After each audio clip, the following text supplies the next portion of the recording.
Began YouTube channel நேயர்கள் அனைவருக்கும் வணக்கம்.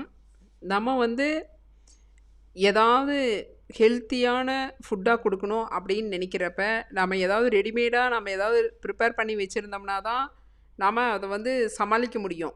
இல்லைன்னா நம்ம வெறும் கார்போஹைட்ரேட் உணவாக கொடுத்தோம்னு வச்சுக்கோங்க, அது வெறும் ஃபேட்டாக தான் மாறும்.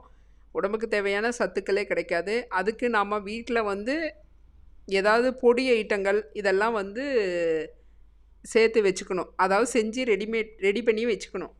அப்போ தான் வந்து நம்ம காலையில் ஸ்கூலுக்கு ஆஃபீஸ்க்கு அனுப்புகிற மாதிரி இருந்தாலும் இதெல்லாம் நம்ம கொஞ்சம் சத்தான பொருளாக ப்ரிப்பேர் பண்ணி வச்சுக்கிட்டோம்னா நம்ம சமாளிக்க முடியும். இல்லைன்னு வச்சுக்கோங்க, டென்ஷன் ஆகும், ப்ரெஷர் ஏறும். அந்த டைம் ஆயிடுச்சுன்னா ஐயோ ரெடி பண்ண முடியலையே அப்படின்னு. சும்மா நார்மலாக நம்ம ஒரு தோசை இந்த மாதிரிலாம் ஊற்றி கொடுத்தா அதில் எந்த சத்துக்களும் இருக்காது.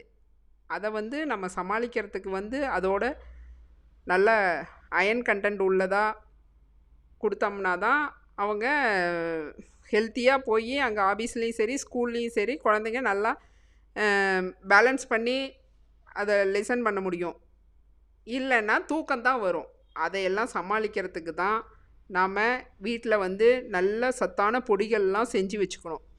அதே மாதிரி அவங்க ஹெல்த் இஷ்யூ இல்லாமல் இருக்கவும் நாம் வந்து பார்த்து பார்த்து தான் வீட்டில் செஞ்சு வைக்கணும். அந்த மாதிரி நல்லா ஹெல்த்தாக இருக்கணும். முடி கொட்டுற பிரச்சனை, இரத்த சோகை இந்த மாதிரி எல்லாம் இல்லாமல் பார்த்துக்கணும். அதுக்குத்தான் நம்ம வந்து இன்றைக்கி ஒரு சத்தான பொடியை நம்ம ரெடி பண்ணுறோம். இது சாப்பாட்டோடையும் பிசைஞ்சு சாப்பிட்டுக்கலாம், டிஃபனுக்கும் கொடுத்துக்கலாம். 2 இதுவும் 2 in 1 மாதிரி இது ரெடி பண்ணி வச்சுக்கணும். இதுக்கு வந்து கருவேப்பிலையை நல்லா கழுவி அலசி நல்லா ட்ரை ஆக்கி வச்சுக்கணும். அது வந்து பொடிக்கிறதுக்கு வந்து ஃப்ரை பேனில் வந்து மல்லி, வரமல்லி, ஜீரகம், மிளகு, கடலைப்பருப்பு, உளுத்தம்பருப்பு இதையெல்லாம் நல்லா ட்ரை ஆக்கிக்கணும். அதே மாதிரி எள்ளையும் நல்லா பொடிச்சு வச்சுக்கணும், அதை வறுத்து வச்சுக்கணும்.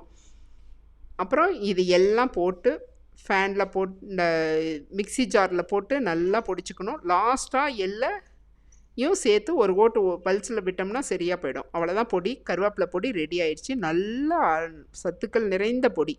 இது தோசையை ஊற்றி அது மேலே இந்த கருவேப்பிலை பொடியை தூவி கொடுத்தோன்னா 2 தோசை சாப்பிட்டாலும் அன்றைக்கி நாள் ஃபுல்லாக நல்லா எனர்ஜிட்டிக்காக இருக்க முடியும். அந்த அளவுக்கு இது ஒரு சத்தான ஒரு பொடி. அதே மாதிரி இது சாதத்தோடையும் நெய் விட்டு நல்லா பிசைஞ்சு சாதத்தோடு சாப்பிட்டா சூப்பராக இருக்கும். பிக்யூன் சேனலை லைக் பண்ணுங்கள், சப்ஸ்கிரைப் பண்ணுங்கள். மீண்டும் அடுத்த வீடியோவில் சந்திக்கலாம். நன்றி, வணக்கம்.